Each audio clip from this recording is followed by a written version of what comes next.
Hi, welcome to episode 17 of the Historical Society podcast. I'm Cara, And I'm Amanda. and and we're revisiting a case this week, the case regarding Gisele Pelicot, and we're titling it "Shame Must Change Sides." So, do you remember what episode we talked about this in? Which Yeah. one it was? Was it? Episode 4. Okay, I didn't want to guess. Yeah. Okay. Okay, so this case has made the headlines. That's not to say everyone has heard it, because my mom had not heard about it.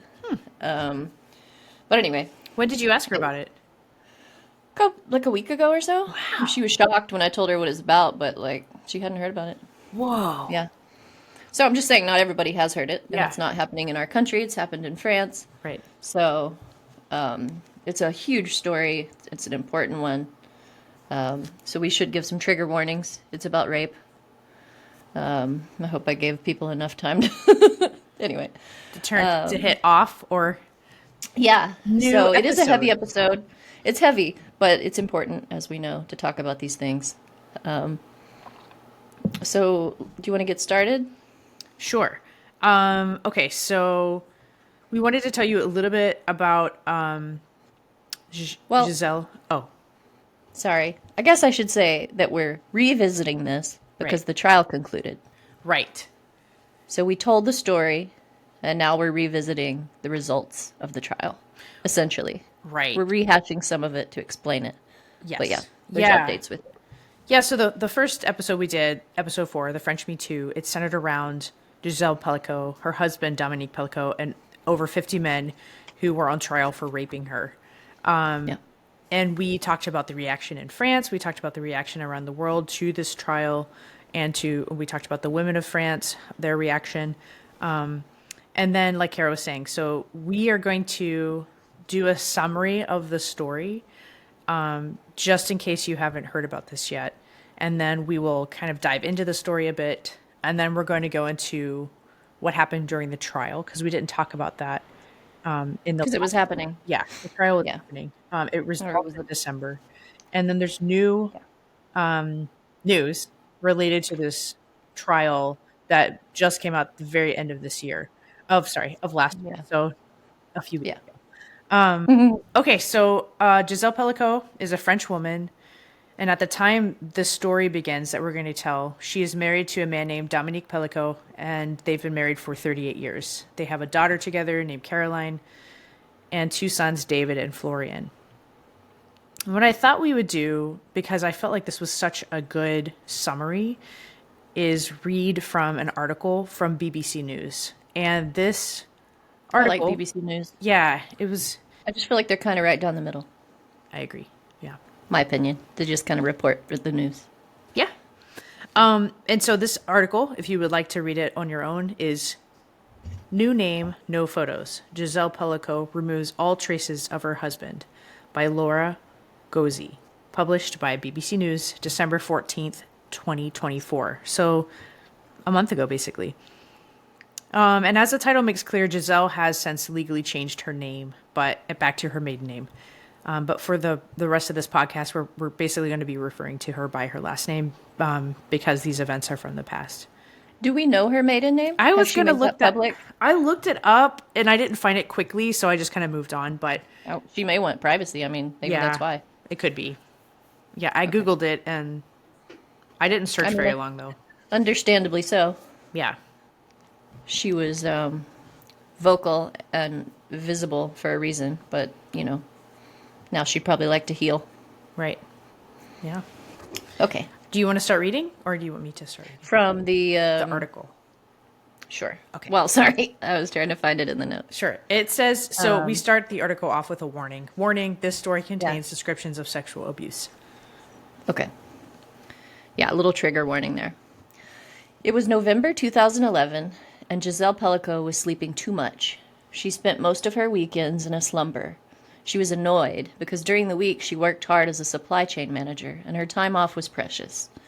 Yet she could not seem to stay awake, often drifting off without even realizing it, and waking hours later with no memory of having gone to bed. Despite this, Gisele, 58, was happy. She counted herself lucky to have her husband of 38 years, Dominique. Now their 3 children, Caroline, David, and Florian, were grown. The couple were planning to soon retire and move to Mazan, is that how you pronounce it? A village of 6,000 people in France's idyllic southern region of Provence, where Mr. Pelicot could go on bike rides and she could take their French bulldog, Lacombe, on long walks. She had loved Dominique since they met in the 1970s. When she saw that young man in a blue jumper, it was love at first sight, she would reflect much later. They both had complicated family histories, marked by loss and trauma, and had found peace with one another. Their 4 decades together had hit rough patches, frequent financial troubles, and her affair with a colleague in the mid-1980s, but they had made it through. Years later, when asked by a lawyer to sum up their relationship, she said, "Our friends used to say we were the perfect couple, and I thought we would see our days through together." And then I was going to, again, put a trigger warning because we haven't really delved into it yet. So this is your last chance before we delve into the harsher stuff. Yeah. Yeah. Do you want me to read or you want to keep going? Yeah, you want to take over for a moment? Sure. Okay. But in 2011, when Gisele felt she was sleeping too much, she couldn't have guessed that was how things would play out. She had no idea that in his late 50s, excuse me, and nearing retirement, her husband, Dominique Pelicot, had been spending a lot of time on the internet, often talking to users on open forums and chat rooms where sexual material, often extreme or illegal, was freely available. In court, he would later pinpoint that phase as the trigger for his, quote, perversion after a childhood trauma of rape and abuse. We become perverted when we find something that gives us the means, the internet. That was one of his quotes. Sometime between 2010 and 2011, a man claiming to be a nurse sent Mr. Pelicot photos of his wife, drugged with sleeping pills to the point of unconsciousness. He also shared precise instructions with Mr. Pelicot so that he could do the same to Gisele. At first, he hesitated, but not for long. Through trial and error, he realized that with the right dosage of pills, he could plunge his wife into a sleep so deep nothing would wake her. They had been lawfully prescribed by his doctor, who thought Mr. Pelicot suffered from anxiety due to financial troubles. He would then be able to dress her in lingerie she refused to wear, or put her through sexual practices she would have never accepted while conscious. He could film the scenes, which she would not have allowed while awake. Initially, he was the only one raping her. But by the time the couple had settled in Mazan in 2014, he had perfected and expanded his operation. He kept tranquilizers in a shoebox in the garage and switched brands because the first tasted, quote, too salty to be surreptitiously thank you, added to his wife's food and drink, he said later. On a chat room called Without Her Knowledge, he recruited men of all ages to come and abuse his wife. And I wanted to stop for a sec just because that chat room name is called Without Her Knowledge. And so all of these men who end up raping her And visiting that site and seeing the title of that site.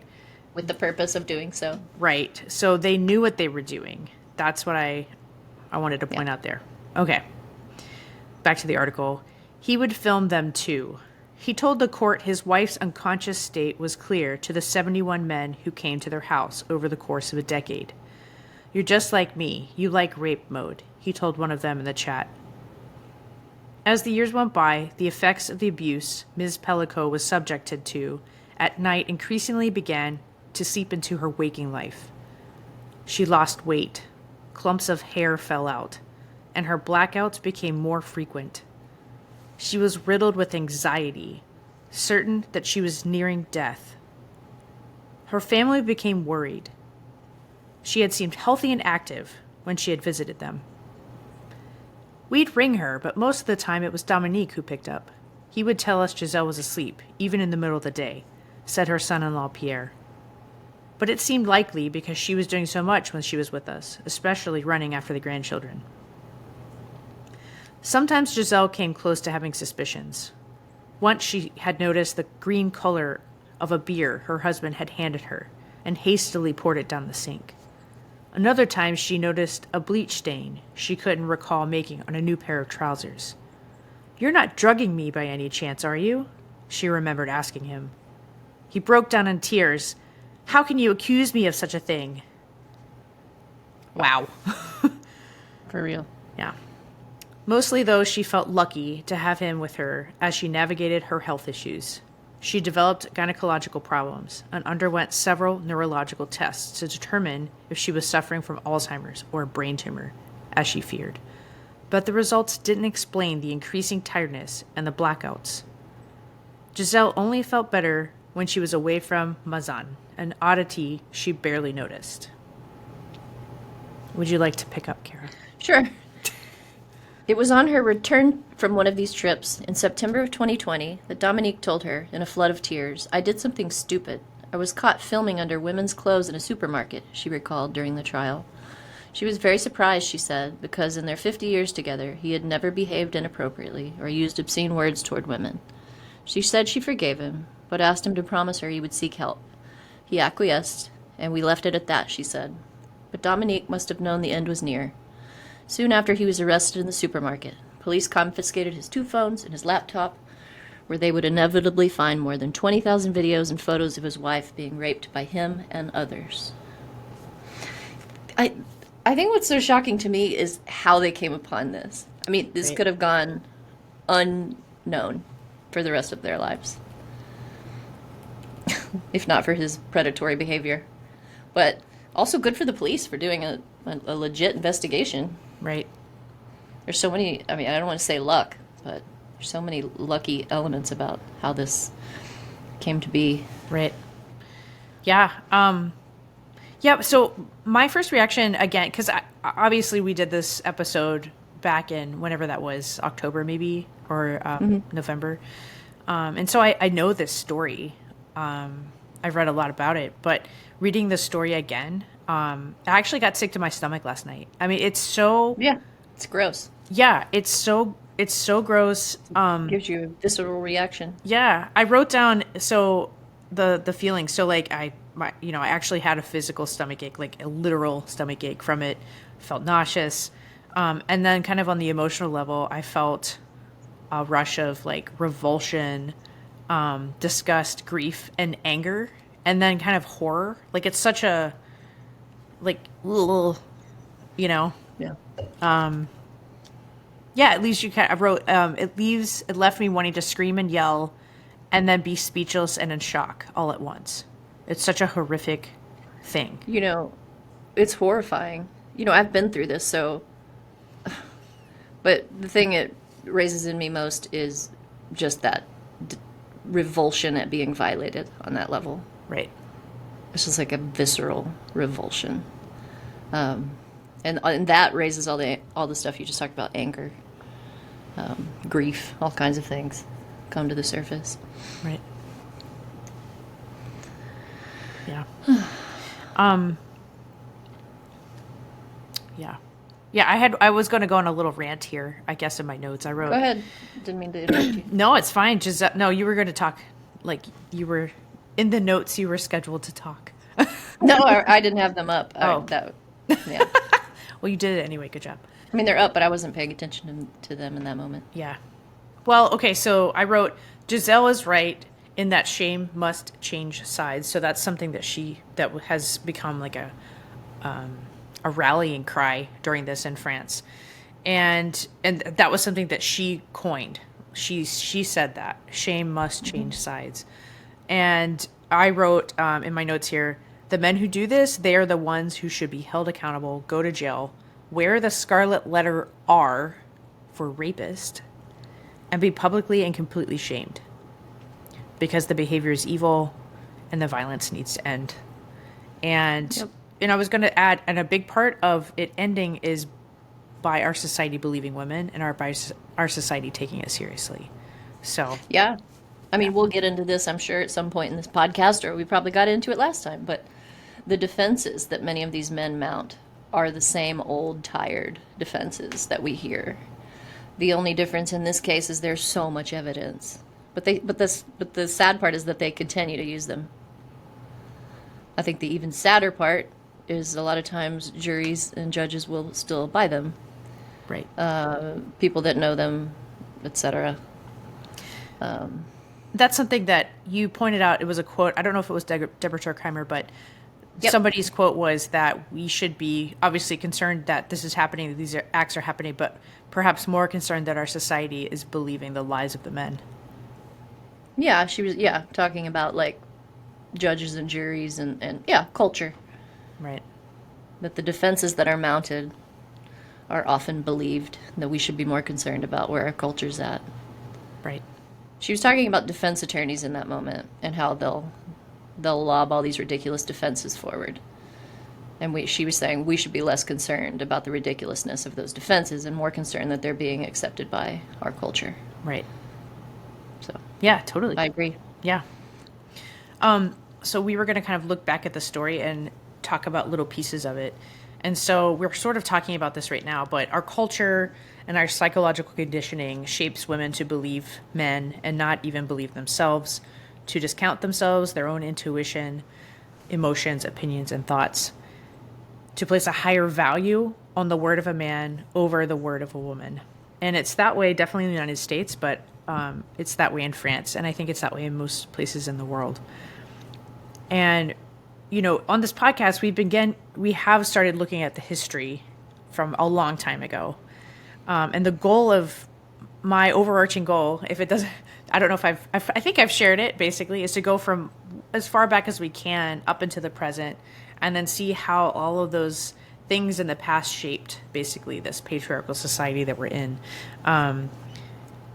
And a lot of that stems from, you know, closer to us, like early European, old Europe. And that definitely is obviously influencing French culture here. But we're not going to get into all the history. But, you know, we know that this current culture, it's a patriarchal system that's rife with sexual violence, sexism, racism, and classism. Yeah.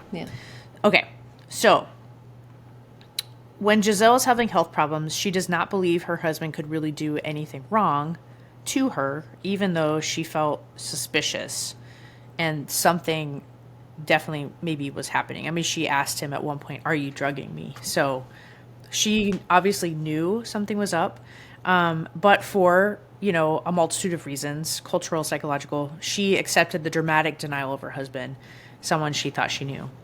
And that segment in the article, there was, I wanted to read one more time. And so this is when she finds out that he's been charged by the police, or the police are investigating him. And he confesses this thing to her, that he's been filming up women's skirts at the supermarket. And she says she was very surprised, she said, because in 50 years he had never behaved inappropriately or used obscene words towards women, but said she forgave him, but asked him to promise her he would seek help. He acquiesced, and we left it at that, she said.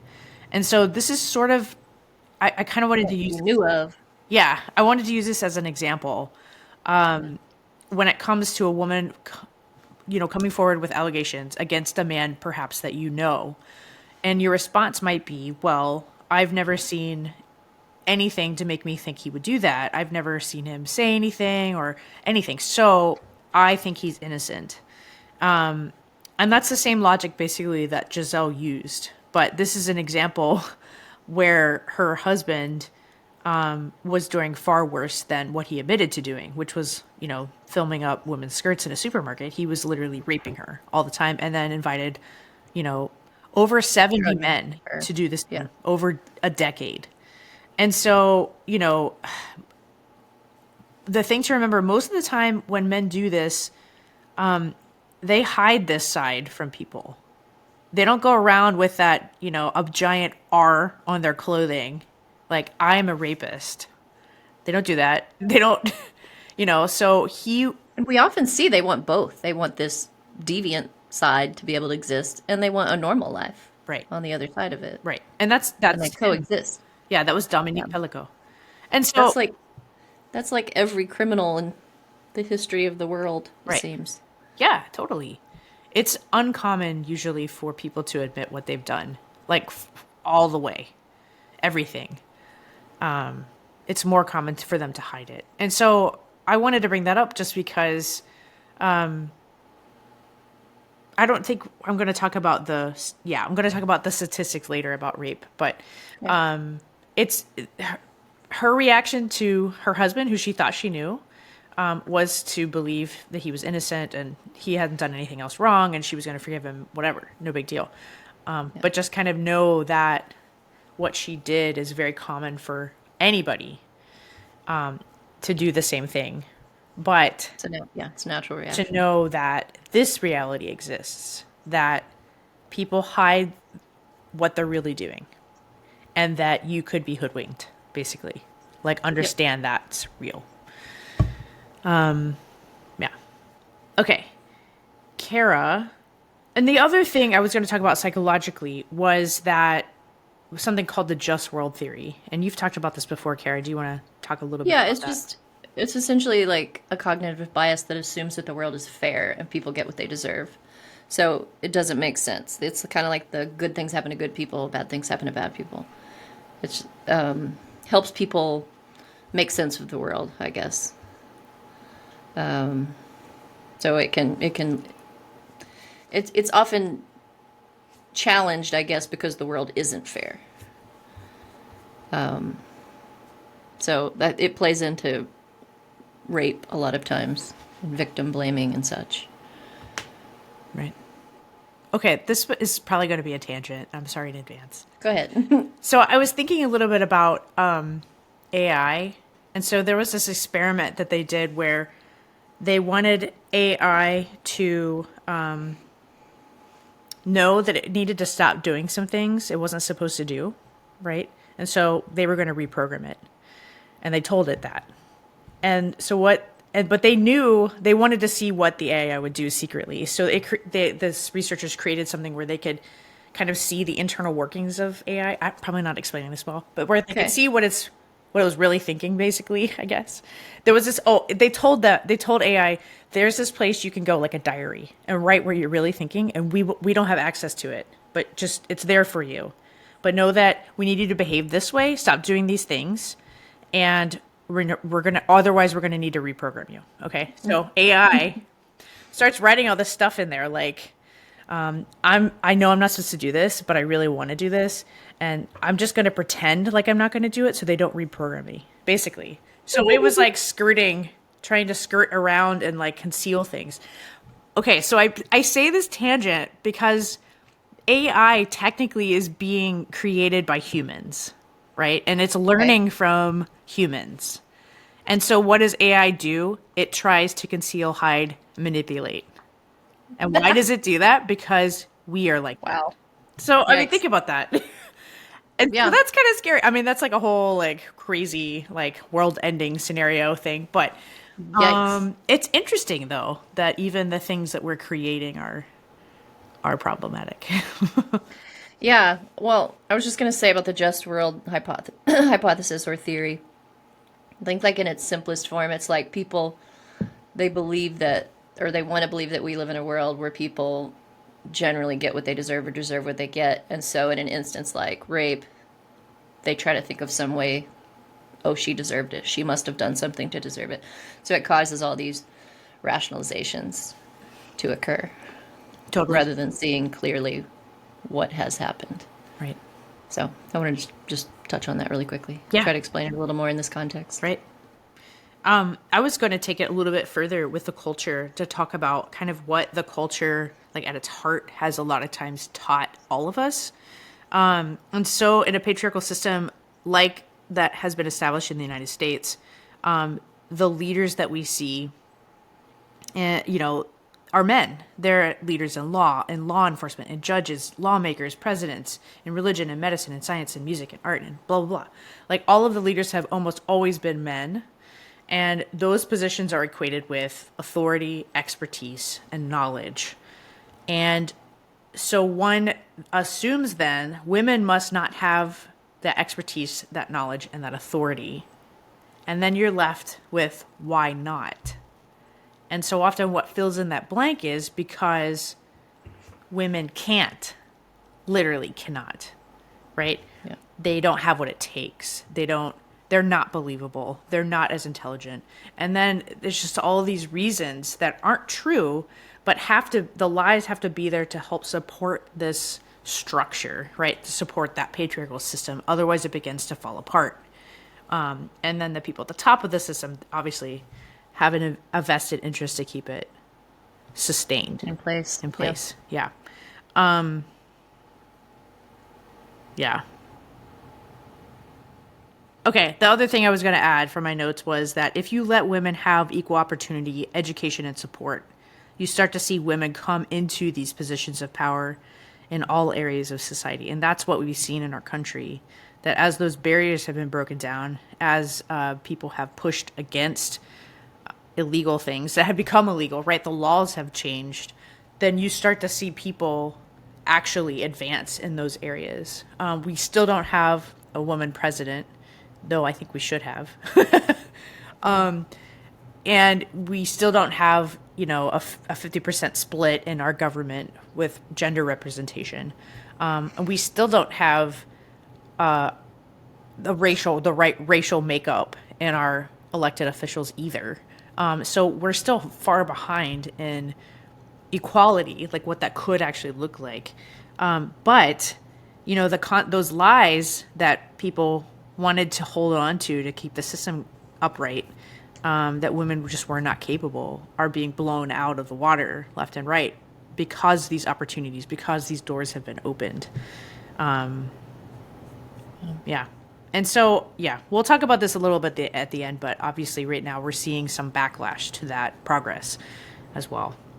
And the other reason I wanted to bring that up and relate it to sexual violence, when you marginalize people in any way, those people are going to be more likely to experience violence than the people who are not marginalized, because of the types of lies that people believe about the marginalized people, right? They start, well, why are they marginalized? Well, it must be because blah, blah, blah, and it's never a positive thing, right? And so we think about how women have been marginalized, have been oppressed in patriarchal societies, how they've been treated as property and as objects. And of course, violence goes hand in hand with seeing someone as less than yourself. So therefore you can treat them poorly. Yeah. Anyway, that was a little soapbox moment. My bad. Okay. Back to the story. So some of these things we didn't talk about in the summary, but they are part of the story. We were going to kind of list out some things that we found troubling. The whole thing's troubling, but really specific things that were troubling about this story. I'll tell the first one. So, I'm gonna just, that someone's husband would do this, that an intimate partner, the father of your children, your friend, the person you vowed to be with until you died would drug and rape you, and then invite other people to drug and rape you. It's troubling, but it's also not uncommon. No, it's not. But it's like, but when you hear it, you're like, oh my God. Oh my God. Yeah. But this is common. Is horrible. I know. It's shocking, but it's also common. I don't want to let that go without saying it. Yeah. It's like a knife in the heart or like a knife in your back, or it's just like, ugh. Yeah. It's deeply betraying. Yeah. Number 2, that over 70 men raped Gisele Pelicot, and only 51 have faced charges. Around 20 other men are out there living secretly as rapists, probably continuing to rape. Okay, so I didn't know that until we started to do this second. Yeah, because they weren't able to identify all of them. Yeah, so they used apparently facial recognition software to discover the 51 men. But I hope they're... It's so infuriating. I hope they're terrified. That's what I'll say. I mean, it's so infuriating to know that there are people associated with this case who should be in prison, and they're not at all. Okay. The other troubling thing, that some of these men were doing the same thing to their own wives. They were drugging and raping their own wives as well. That these men were from every walk of life, from a large age range, 26 to 74. That's disgusting. Yeah. And then Their professions, they were firefighters, soldiers, truck drivers, security guards, a journalist, a DJ, a nurse, a counselor, a farmer, Whoa, a butcher, counselor. a supermarket worker, a baker, a construction worker, a factory worker, a computer scientist, a carpenter, a plumber, a painter, an artisan, an electrician, a software technician, a warehouse worker, a mechanic, a vineyard worker, a hairdresser, a sales manager, a gardener. And so, From every walk of life. yes, from every walk of life, from every profession you can think of, those were the men. One of the men who pled guilty to rape said, quote, "We are not monsters. We are men like any others," unquote. I find that extremely troubling. Yeah. One would think that every other man is a rapist. Is that right? Well, I mean, that's if you take his statement as true, then everybody's a rapist, right? Every man is a rapist, which I'm not agreeing with this statement, but it's so No. distorted that this guy has rationalized. Yeah, that- let's not take anything he says to heart. Yeah, that I'm just like every other man. I'm not a monster. This is what men do. Men rape women. That's basically what he's saying. And that's not true. We know plenty of awesome men who don't behave this way. And this is another lie of our society.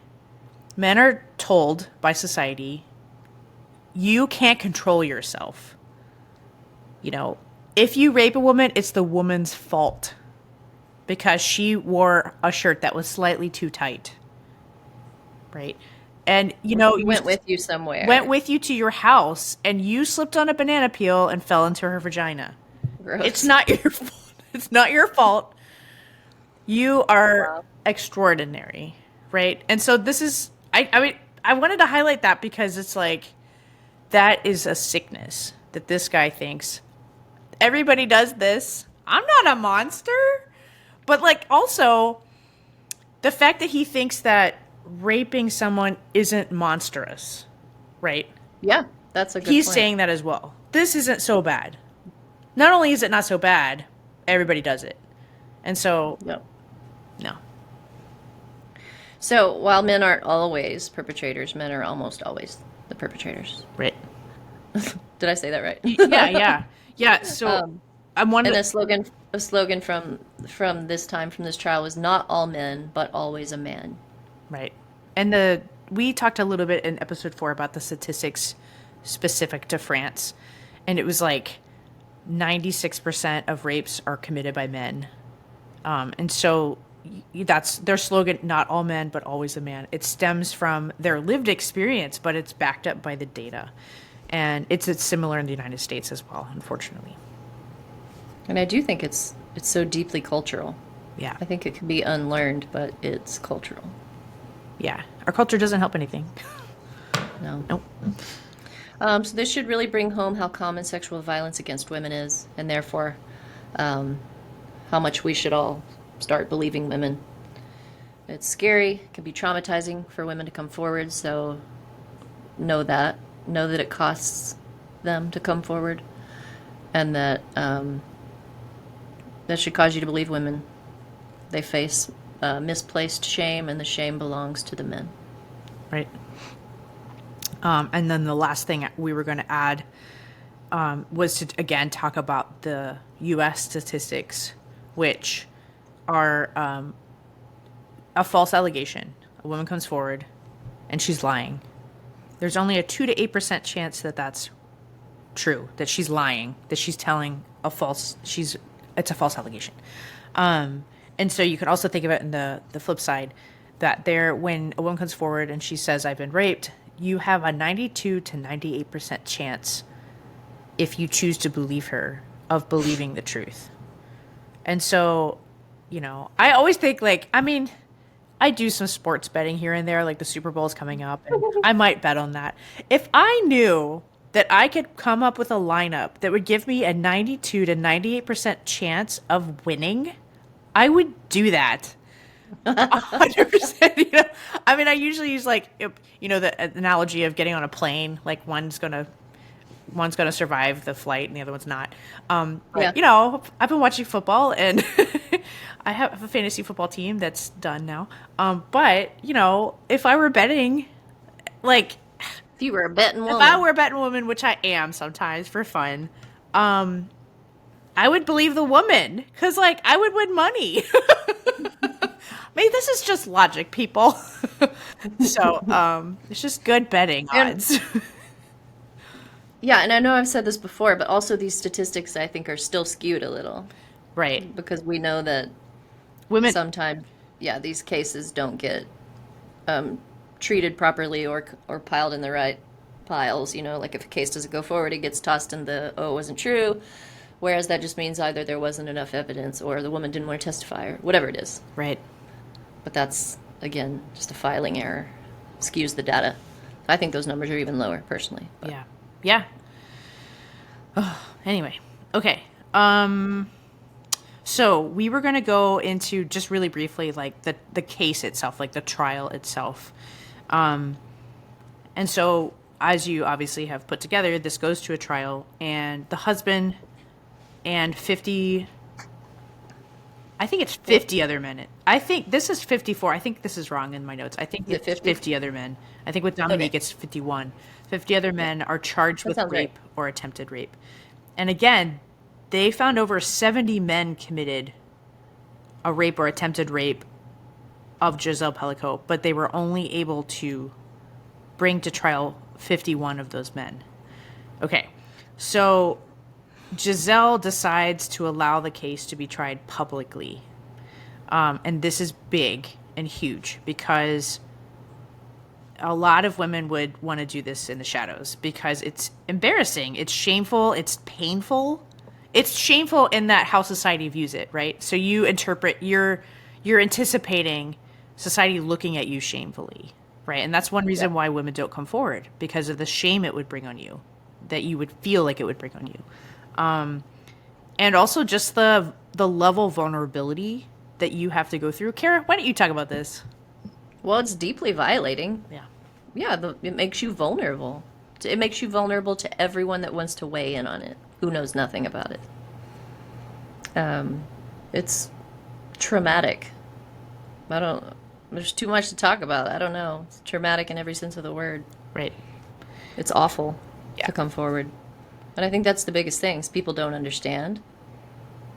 Even when it happens to you, you don't fully know what. There's no roadmap to dealing with something like this, to being drugged and raped. There's no roadmap. So you're like, what the hell just happened? And then your whole world blows up, and then you have these people weighing in on a situation they know zero about. Right. It's deeply painful. Right. And I feel like there's a parallel here to what you did by going out publicly in an article about what happened to you. It's a similar choice. She made this choice to do this publicly, and we get a little bit of understanding why she wanted to go public. Yeah. Yeah. I mean, I wanted the record set straight. I wanted the truth laid bare. Right. I mean, can you imagine if she hadn't allowed people into this? It'd be crazy. Sort of speculation would have occurred. Yeah. How much of this we would maybe never know. Yeah, I'm sure we would know none of it. And not only that, but like we'll find out later on, like other cases are affected by this. Would those other precincts have understood that they needed to look into this? Maybe not, because it would have been Yeah. closed case. Of course, that allows more women to come forward. Women who've had similar issues with the same men. Right. Whereas maybe there would be no way to connect otherwise. Connect the dots. Right. I mean,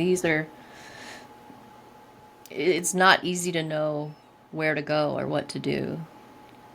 And like we said earlier, these things are done in private, under the cloak of darkness, on purpose, Right. because it's shameful. Right. Shameful actions of these men. Right. And that actually brings me to one of the reasons she gave for going public, for allowing this to go public.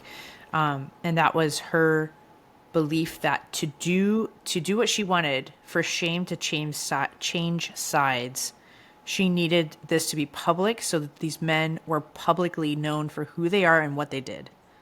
So that the shame would go to them and not to her, and not to victims Yep. like her. Yeah. That's Yeah. very, I mean, it's true. I'm glad she did this. Yeah. She speaks for so many women. Right.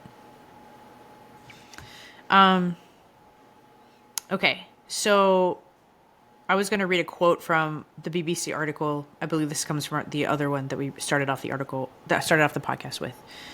Yeah. This says the story of the husband who drugged his wife for a decade and invited strangers to rape her had started to ripple across the world, aided by Gisele's unusual and remarkable decision to waive her anonymity and open the trial to the public and the media. Anonymity. That's right. Yeah. I mean, Okay. that's how I'd say it. All right. She says, I want any woman who wakes up one morning with no memories of the night before to remember what I said, she stated, so that no more women can fall prey to chemical submission. I was sacrificed on the altar of vice, and we need to talk about it. Yeah. So chemical submission is their way of saying drug facilitated. Right. That's how Drug facilitated. how we refer to it here. Right. In the States. Exactly. Thank you for clarifying that. Yeah, because this is the first time I've seen this wording. And this is a story from a UK paper, a UK news organization, but they're translating her from French. So I'm wondering, this seems a little bit more like maybe what they're saying in France. Yeah, I'm sure it's just the legal terminology there. Yeah. Or just the terminology. Well, yeah, maybe it is based in legality. Legal I'm sure it reason. is. Yeah. Okay. The article continues. Her legal team also successfully pushed for the videos taken to be shown in court, arguing they would undo the thesis of accidental rape, pushing back against the line of defense that the men had not meant to rape Gisele, as they didn't realize she was unconscious. She wanted shame to change sides, and it has, a woman who came to watch the trial in Avignon said in November. Gisele turned everything on its head. We weren't expecting a woman like this. Yeah. And so the case goes on, and then there's a reaction to the case. And we sort of talked about this in episode 4 as well. And women and men come out, and men too, come out to protest in support of Gisele and in support of women and ending sexual violence against women. And you see protests spring up around France. And I'm hoping... This is, again, where I'm going to attempt to play a video, and I'm always nervous about this. I hope we don't get a commercial, and I also... Eglin's best. We don't get Eglin's best, and I hope that it works. So this is Give it a from... go. Okay, so I'm going to detail the video first. So it's from Channel 4, which is a UK channel, released September 14th, 2024, and several months ago. And, yeah. Okay, let's try to do it. Okay. Fingers crossed. Screen. Excuse me. Bless you. Okay. Are you seeing it, Cara? Not yet. Yes. Yes. Okay, here we go. Okay. Across France this afternoon, weeks of building revulsion and anger tipping over into protest, triggered by a specific set of horrific crimes allegedly carried out by a husband and dozens of strangers against his wife. These protests are calling for a national reckoning on attitudes to women and the law around rape. You're at the Paris protest. Why has this case engendered this kind of national response? When women say that sexual violence is a daily threat, this is what they mean. These men weren't just shadowy figures lurking in the dark. They were fathers, neighbors, friends, men who felt that they had the right to rape. This is the woman who's inspired today's protests. Gisele Pelicot has waived her right to anonymity, showing up at court before the cameras day after day in the trial of her husband and 50 other men accused of raping her. Her legal team says it was a choice designed to shift the burden of shame away from her and onto them. It's not easy. There's the pressure from all those individuals behind me in court. I can feel when there are questions that are trying to trap me, so I'm trying to answer as best I can, and we'll fight until the end. Okay, Dominique. so that's the first video. All right.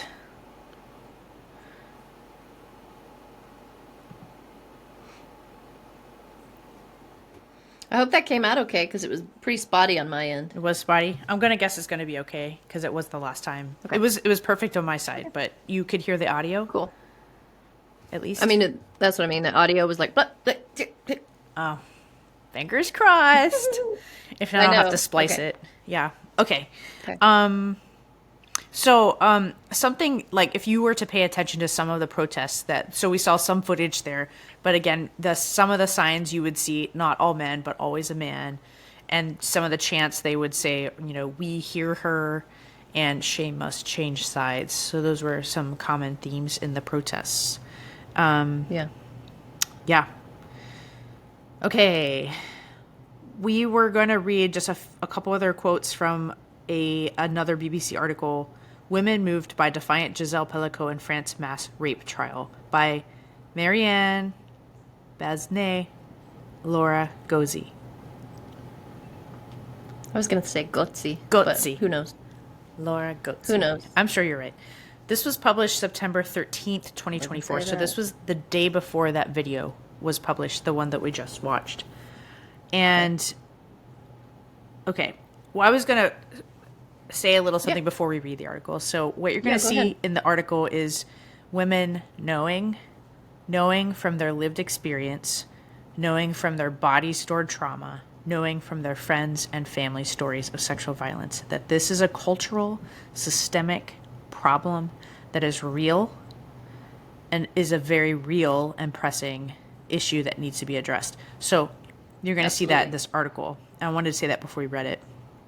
You're also going to see denial. And in particular, you're going to see denial from men. And sadly, we also know that women also are in denial about sexual violence at times.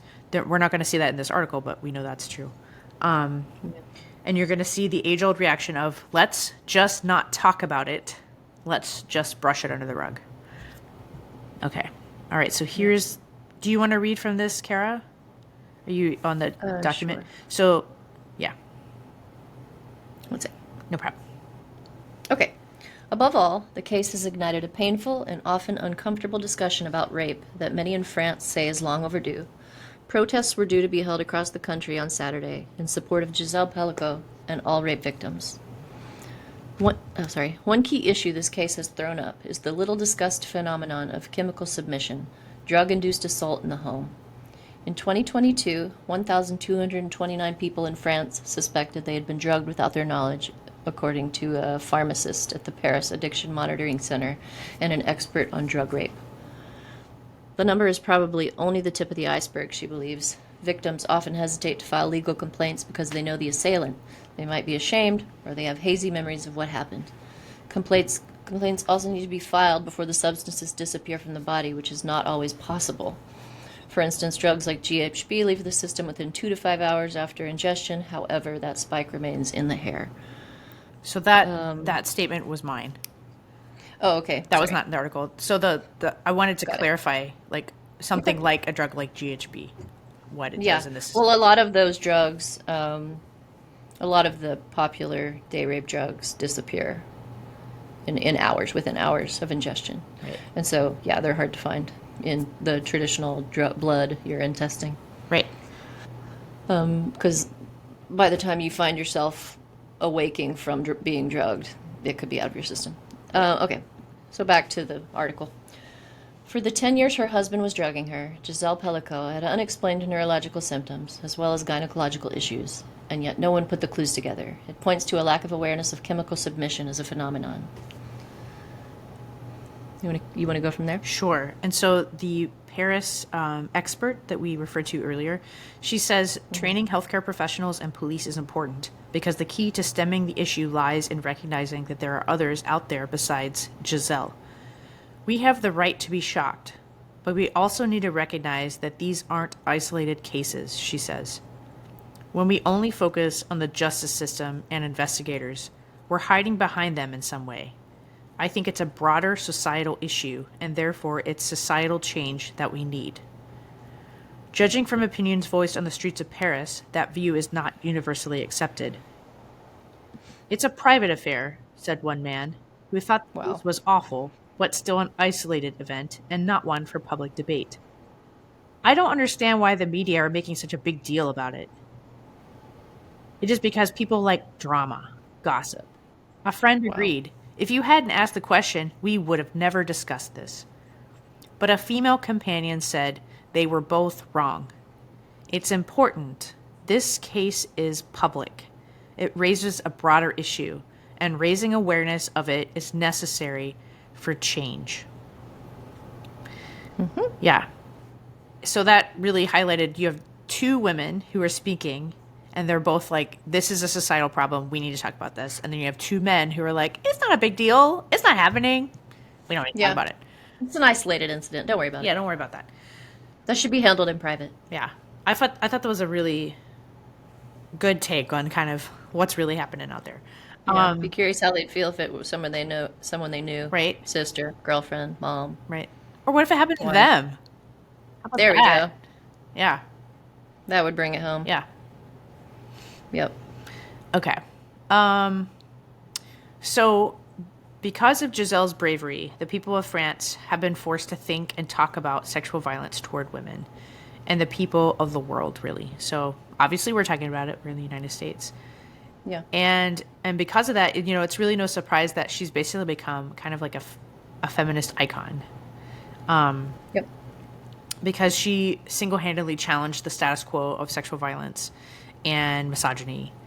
And women around the world felt immense gratitude and stood with her completely. I mean, that's how we feel as well. Yeah, I mean, and also I feel similarly about what happened to me, and that's why a big piece of why I wanted to come forward was because I want my integrity restored in the eyes of, I guess this is our society, our small piece of society. And I would assume she felt similarly. I mean, she had no idea this was going to happen to her, and then suddenly she's forced to make all these decisions. But it's very impressive that she chose to just come forth and be very open. But that resonates with me because I've never been quiet about what happened to me, nor will I ever be. Right. Because it's wrong. Right. And I wholeheartedly agree with her statement about the shame needs to shift to the offender. 100%. Right. Women have taken the brunt of our own abuse for far too long. So back to what you're saying. She's single-handedly challenged the status quo of sexual violence. Yeah. And misogyny. And some things happened. So during the case, her portrait appeared in the German version of Vogue magazine. Many people believe that she should have been on the cover of Time magazine as a Person of the Year. And instead, ironically, we have a man who has been credibly accused of sexual misconduct, found liable for sexual abuse, Donald Trump. Yay. Okay, her story made headlines in all the major newspapers, New York Times, BBC, Washington Post, and the news and the case appeared in podcasts and media company feeds. News organizations continue to this day to follow all things related to Gisele and this case. And like we've already said, the phrase shame must change sides has become a rallying cry for people. All right. And so most of what we've discussed so far, we've sort of hit in episode 4. Not all of it, because we had other personal things to add to it, but we covered most of that in episode 4. This little bit now that we're going to discuss is new, right? Because the case reached a verdict. The case has ended and things have happened, basically. So Dominique, he pled guilty to what he did. He admitted he did all of it. But then some of the men did not. Some of the men pleaded guilty as well and said they did it. And then some of the men wanted to use the defense that they were tricked, that they were manipulated by Dominique, that they didn't know that she was unconscious. And they didn't. That she knew and she was in on it. It was a game. Right. And so. Such bullshit. Right. And so that's basically what. That's kind of what happened during the case. So you have some people who say they're guilty and others who are trying to, launch this harebrained defense. And so what ends up happening, all of the men are convicted, and all of them are sentenced to time in prison. From reading some of the articles and learning about the response in France, some of them were disappointed because some of the sentences were not very long. So like maybe 3 years. But a lot of times with prison sentences, people can be up for parole way before that is over. Dominique's, he was sentenced to 20 years in prison. And there was a stipulation that says that he wouldn't be up for parole until 2/3 of that sentence had finished. So in that scenario, he'll be spending more time in prison than some of these other men, obviously. Yeah.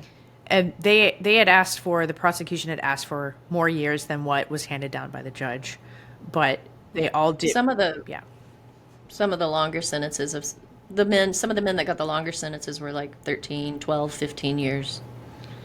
Weren't quite as much as Dominique, but close. Right. Some of them. Those were some of the longer ones. Yeah. So I think some of the shorter ones, it had some people in France, some women's organizations upset, but they kind of couched it with saying, but we're grateful for what Gisele did, and we're grateful that there are guilty verdicts, as well. That's something. Yeah, something. Yeah. Some of the men even claimed that he drugged them, that Dominique drugged them. Right. I saw that. Wow. Yeah. Okay. So we were going to just play another quick video that sort of summarizes the verdict and what happened and a little bit of the reaction. Okay. So I'm going to attempt to share again. Here we go. Okay. This is from, I should say where this is from. This is from France 24. And I didn't write down, I have the link here on my phone, but okay. I'll just let me look at the, here it is. I can tell France 24. News station? Some news station? Yeah, the news station is France 24 and it's in English. Okay. This was published 4 weeks ago. Okay. Okay, that's probably good enough. Sorry. Okay, let me pull this up. Oops. I didn't mean to do that. I always have problems doing this. Okay. Here we go. Dun, dun, dun, dun, dun. Screen share. Here we go. Okay. Let me know if you can see it. Can you see it? Kara? Yes, now I can. Okay. All right. Let me wait a second. It took it a minute. Sorry. No prob. Okay. Here we go. Takes it a minute to load.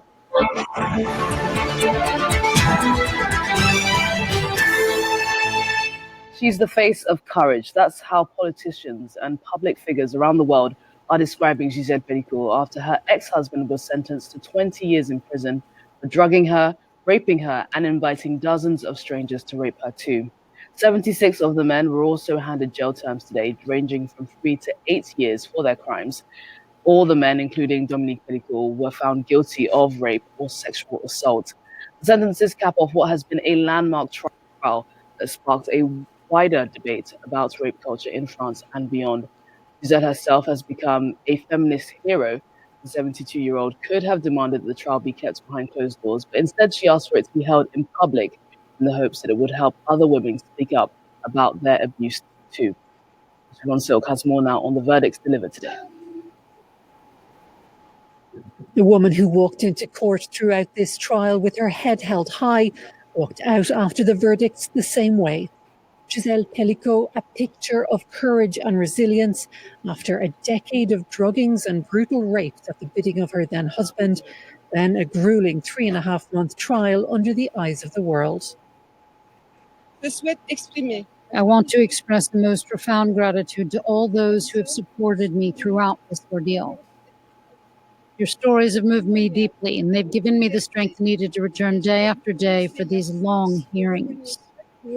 On Thursday, the verdicts finally came. Gisele's ex-husband, Dominique Pelicot, was found guilty and handed the maximum sentence of 20 years in prison. His 50 co-accused, 50 strangers whom Pelicot recruited to rape his then-wife, also all found guilty on charges of rape, attempted rape, or sexual assault. Their sentences range from 3 to 15 years, with some partially suspended. A disappointment to the prosecution, who had demanded prison terms of up to 18 years. The sentences were reduced, and it's a good thing. I continue to think that Dominique Pelicot's ultimate crime is to have brought down with him 50 men who were not meant to find themselves here today. Gisele Pelicot said she respected the court's decision, but her supporters are bitterly disappointed by what they see as light punishments. It makes a mockery of everyone, a mockery of us, and a mockery of sexist and sexual violence. I don't even have the words. We're completely disillusioned. Even at this time, Gisele Pelicot's thoughts are with other people who may be suffering in silence. I think of the victims who have not been recognized, whose stories are often hidden. I want you to know that we share the same fight. Her own story might have stayed in the shadows if not for her decision to waive her anonymity and allow the trial to be held in public. By opening the doors of this trial on September 2nd, I wanted society to be a witness to the debates that took place. I have never regretted making this decision. As the guilty men now begin their prison sentences, the enduring image of this trial will be the superhuman strength of Gisele Pelicot, the survivor who became an icon.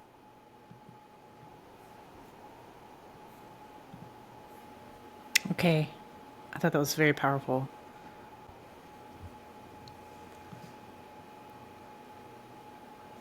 Wow. Yeah. I've actually found it really powerful to watch her speak, to see her. Yeah. And then to see the women in France who have come out to protest and to hear what they have to say. So I guess we were wrong a little bit. So it was 3 to 8 years. That's the maximum that any of the other men got. It seems a bit low. I know. Like when you think about it. I do. I think it's low. And not only that, but some of those men were also drugging their wives and raping them. So I feel like they should go to a trial for that as well. Hopefully. I guess we'll have to wait and see. Okay, so we were going to talk a little bit about also things that happened after the case. So another good thing that has come out of this in France is a push to change French law in regard to the concept of the absence of consent.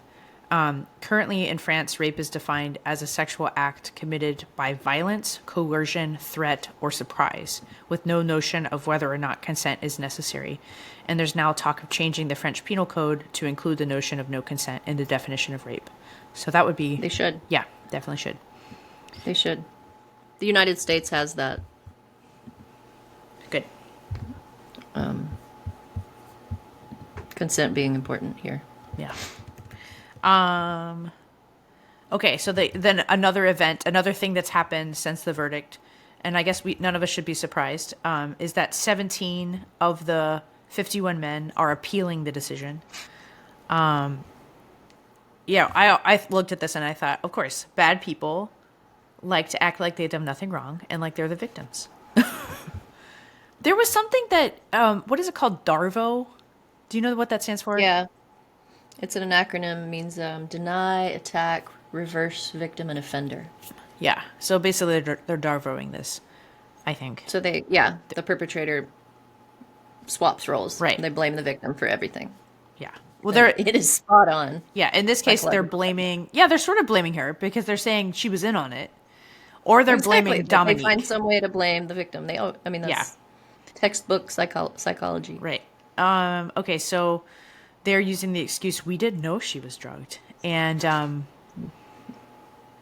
I read an article about this a little bit, and this article was saying that there's a risk for these men that because the case has received a lot of public outcry, that jury members could actually be influenced by that to some extent. And when they come back through this appeal, they could actually somehow get harsher sentences than what they originally got. So I found that was interesting. So they're really gambling on this. Like it could be worse for them. I kind of like that. I'm like, yeah, that's right. It should be. They know what they've done. Yeah. Okay. It's just self-preservation for them at this point. Yeah. All right. Then there's 2 other things that have happened after this case. And one is crazy as well, but I guess we shouldn't be shocked given how crazy this case is. But it relates to Dominique Pelicot, that there are questions now about other rapes and even a murder from the 90s that he may have committed. And so the first one that they haven't figured out yet is from 1991. And the woman was, in France, it's called an estate agent, and it's basically like a real estate agent in the United States. She was raped and murdered, and it's been a cold case, basically. And then in 1999, 8 years later, there was a unsolved attempted rape and assault case. And this case, they had, so in the first case from 1991, they didn't have DNA evidence. But this case from 1999, they had DNA evidence from blood on the woman's shoe, I believe, of the attacker. And so in this attack, this man, in the article, it says he used a cloth with ether on it to try to cover over her mouth so she would pass out, basically. That's what did her, yeah. Yeah, and so it was thought that he would then attempt to rape her. And so that's what the case is. Attempted rape and assault, because she was physically had to fight him off. Anyway, because of this case, Dominique's DNA was entered into the system, and here he did it. It's his blood on the shoe. And he admitted to it. And he has admitted to this. So he had raped a woman in 1999. Well, it says attempted rape. Attempted rape and assaulting, right? Essentially, attempted drug rape. Yeah, exactly. Drug rape. Right. Different method of drug rape. But however, the earlier case, a lot of unconscious rape. Yeah, the earlier case, a lot of detectives, or I guess whatever they call it in France, are suspecting him for it because it's, I don't know what they're called. yeah, because they are suspecting, like, it's a similar mode, modus operandi. You know, it's same way of doing things. And also, it's interesting. It's the same profession as well. He has said he didn't commit this, but, yeah. Wow. Okay. And on top of that, yeah, sorry, Kara. I was just saying they can't know without evidence unless he admits it. Right. I wish they would have had DNA evidence for that. There are apparently other rape cases as well that they're looking at with the thought that maybe he has committed these as well. So that's nuts. It's awful that she died. I know. Yeah. It's disgusting. Yeah. Okay, then another event that's happened since... This is all happening since December. So, like, lots of stuff after this case. The website that the men used to meet one another, that chat room, without her knowledge, that was on a site. I think it. I'm gonna look at. Yeah, it was called coco.fr. And so the founder of that site has actually been indicted in France. And there's a New York Times article about this, and the title itself kind of summarizes this. The title is France indicts founder of notorious website used in Pelicot rape case. The site, coco.fr, was shut down in June after being linked to more than 23,000 sexual abuse and other cases in France alone, including the rape trial that shocked the country last year. And this article was written by Catherine Porter, and don't know how to say that name, Kara. Ségolène? Oh, I don't know the first name. Yeah, good. Close enough. I need to take a little French course. I've never taken French. Okay. This was published January 9th of this year. So, just a few days ago. Would you like to read a little, Kara? I feel like I'm having trouble. Do you want to read it directly or just kind of skim it? You can skim it. He was indicted on a myriad of charges, some related to that case. If found guilty, he faces up to 10 years in prison, a fine up to 7.5 million euros, or about 7.7 million. His name is Isaac Steidl. Was released from jail on Thursday, placed under judicial supervision, has to pay 100,000 euros in bail, and he's barred from leaving France. So he's gonna go through a trial. Right. And then at the end, he's innocent. He's claiming innocence. Right. Sorry. He's claiming his innocence, of course. Yeah.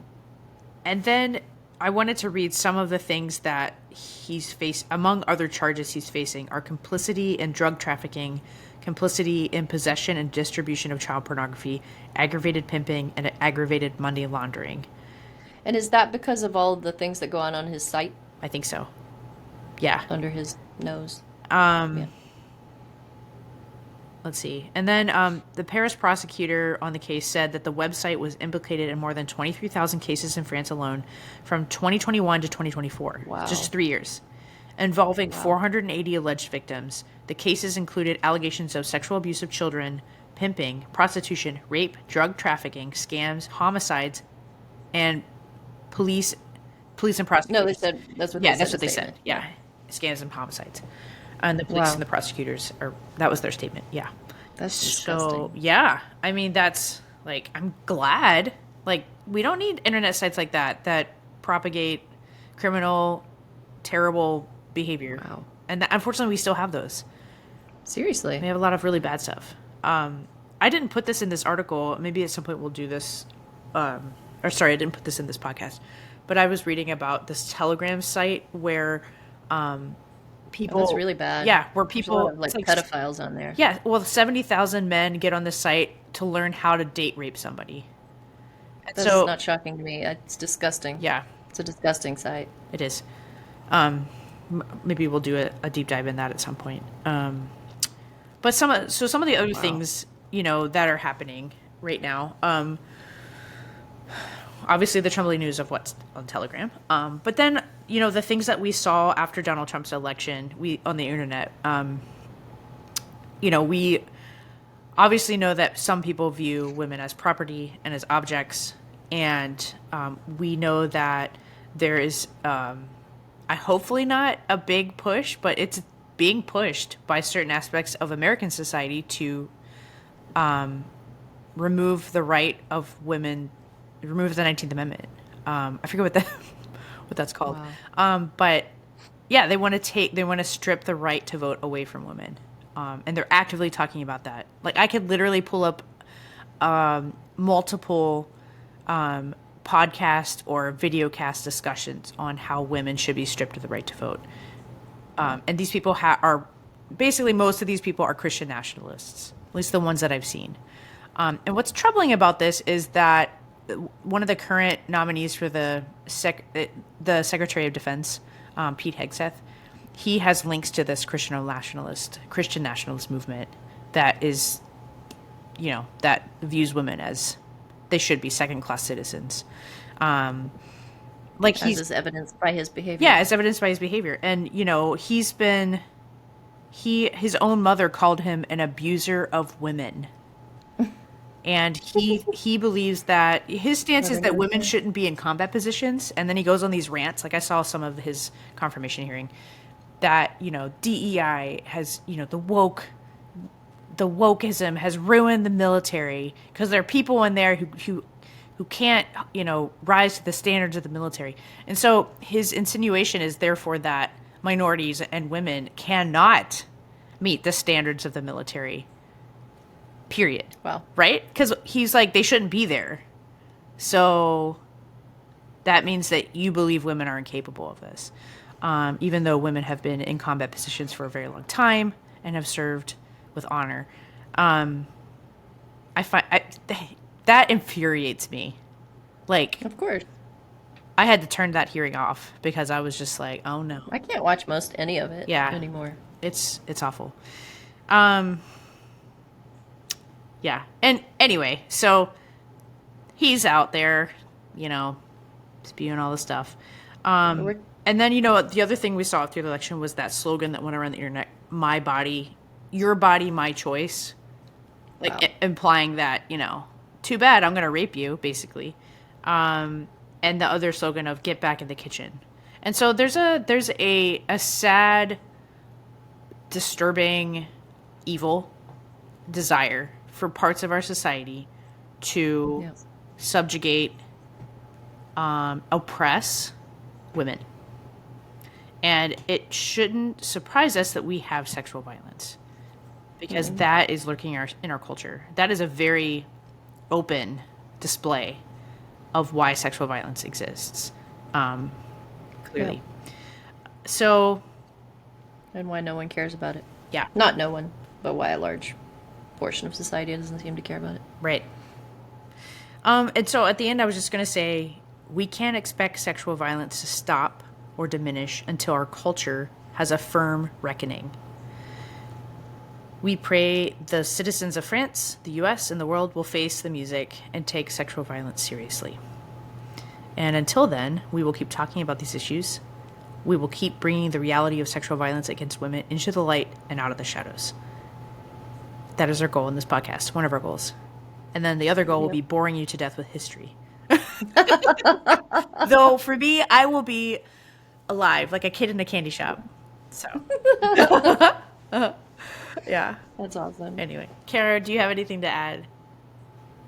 No, not right now. Okay. I think that's the end. I mean, we've come to the end of our notes. If you didn't know about this case, I'm sure it was really difficult to hear. And I just want to say thank you for listening. It's important to sit with very uncomfortable things because, unfortunately, those uncomfortable things are what's really happening. So, Yeah, I don't really. yeah, Yeah. I mean, I don't have anything to add other than, I mean, we're just going to keep talking about this stuff. right. It's happening everywhere all the time. And I think people just need to know it. I think it's just about educating ourselves Right. to the realities that we live in. Yep. I'm So still learning. keep doing it. I'm going to keep educating myself as well. And, Gotta keep talking about it. right. Yeah. So we thank you so much for joining us, and we will see you next time. All right. Bye. Thanks. Thanks.